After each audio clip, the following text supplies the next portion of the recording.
एक बार एक ऋषि काशी से विद्या ग्रहण करके अपने घर को वापस आए। जब राजा को पता चला कि कोई पंडित काशी से विद्या ग्रहण करके हमारे राज्य में आया है और बहुत महान पंडित है, तो राजा ने उनको अपने दरबार में बुलाया और कहा कि हे महाराज, पहले तो खूब स्वागत सत्कार किया और पूछा कि हमारे मन में एक प्रश्न है। पंडित जी ने कहा, पूछिए, कैसा प्रश्न? राजा कहता है कि महाराज, पाप का बाप कौन होता है? कृपया कर आप हमें बताइए। पंडित जी ने कहा, ठीक है राजन, आप मुझे एक दिन का समय दीजिए। राजा ने कहा, ठीक है। पंडित जी घर आए। जितना भी पंडित जी ने पढ़ा लिखा था, जो भी शास्त्र वास्त्र पढ़े थे, सब खोज मारे, लेकिन राजा के प्रश्न का उत्तर पंडित जी को नहीं मिला। पंडित जी जिस आश्रम से पंडित जी ने शिक्षा ग्रहण की थी, उस आश्रम में गए और वहां पर अपने गुरुजी के पास बैठे, अपने सहपाठियों से पूछा, आश्रम में रहने वाले और कई साधु संतों से पूछा, लेकिन वहां भी उनको अपने प्रश्नों का जवाब नहीं मिला। ऐसे करके जो समय था वो 1 महीना बीत गया, लेकिन पंडित जी अपने राज्य में वापस लौट भी नहीं सकते। इसलिए पंडित जी ने सोचा कि ठीक है, इस प्रश्न की खोज में हम बाहर जाते हैं। तो पंडित जी यात्रा के लिए निकल गए, नगर नगर घूमने लगे, लेकिन प्रश्नों के जवाब कहीं मिल नहीं रहे थे। तो एक दिन ये किसी नगर से जा रहे थे। उस नगर में एक वेश्या रहती थी। जब उस वेश्या के घर के सामने से पंडित जी निकले तो वेश्या आंगन में बैठी हुई थी। उसने देखा तो पंडित जी के चेहरे पे जो परेशानी थी वो अलग ही झलक रही थी। उसने अपनी दासी को बोला और कहा कि जा पूछ के ये पंडित जी क्यों परेशान है, कोई दिक्कत तो नहीं है। उसको लगा कुछ मदद होगी तो कर देंगे अपन। दासी गई और उसने कहा कि मेरी मालकिन आपसे पूछना चाहती कि आपको कोई समस्या तो नहीं है। तो पंडित जी ने कहा कि समस्या तो कुछ नहीं है, पर मेरा एक प्रश्न है, और जब बड़े बड़े साधु सन्यासी उसका उत्तर नहीं दे पाए तो तुम्हारी मालकिन क्या उत्तर देगी? दासी अपनी मालकिन के पास आई, वेश्या के पास, और बताया कि महाराज तो ऐसी कह रहे हैं। तो उस वेश्या ने कहा कि पंडित को जाके बोल कि मेरी मालकिन आपकी बातों का जवाब दे सकती है, पहले आप प्रश्न तो बताओ। पंडित जी आए वेश्या के पास और पंडित जी ने अपना प्रश्न बताया कि पाप का बाप कौन होता है।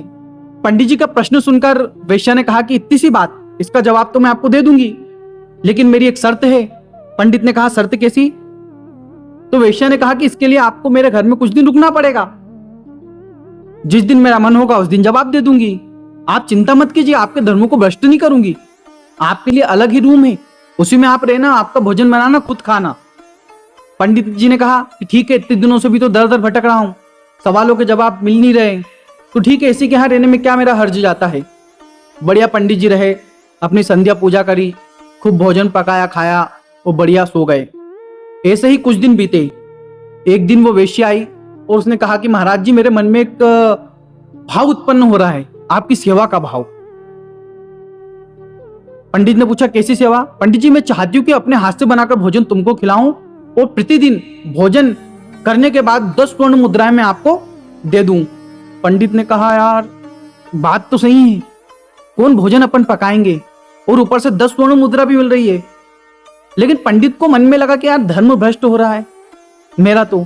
फिर पंडित जी ने सोचा कि यार ठीक है, देख कौन रहा है, फिर पूजा पाठ कर लेंगे, फिर पाप का प्रायश्चित कर लेंगे, यहां पे कौन देख रहा है। उन्होंने बोला ठीक है, बनाओ। बढ़िया वेश्या ने 56 भोग बनाए और थाली वगैरह लगा के लेकर आई। पंडित जी को भोजन सामने रखा, उनकी पूजा अर्चना करी। पंडित जी जैसे ही भोजन का पहला निवाला लेने लगे, वेश्या ने थाली हटा ली और वेश्या ने कहा, महाराज जी, आपके प्रश्नों का जवाब मिल गया कि पाप का बाप कौन है। पंडित जी ने बोला, क्या? बोले, पाप का बाप मन है, भ्रष्ट मन है। देखो, आपने जीवन भर ब्रह्मचर्य का पालन किया और लोभ में आकर आपने मेरा दिया हुआ भोजन स्वीकार कर लिया। जिस वेश्या के हाथ का कोई पानी नहीं पीता, उस वेश्या के हाथ का भोजन आप एक ब्रह्मचर्य ब्राह्मण भोजन कर रहा है। आपका धर्म भ्रष्ट हुआ ना, तो इसलिए पाप का जो बाप है लोभ में आकर मन जो अपने कर्म से भटक जाए वही पाप का बाप है, और स्वार्थ में व्यक्ति आकर अपने कर्म से भटक जाता है, यही पाप का बाप है।